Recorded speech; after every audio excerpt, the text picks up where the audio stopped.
15-masala. 15-masalada aytganki, bitta jismni 0 gradusdan 2 gradus Selsigacha qizdirganimizda qanchaga cho'zilsa, shunchaga cho'zish uchun qancha kuch kerak deyapti.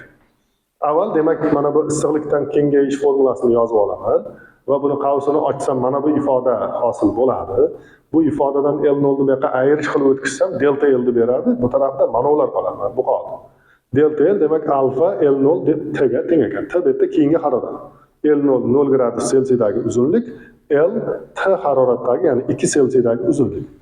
Endi delta L da elastiklik kuchidagi formulasi F elastik taqsim K bo'ladi. K bu yerda biqirlik.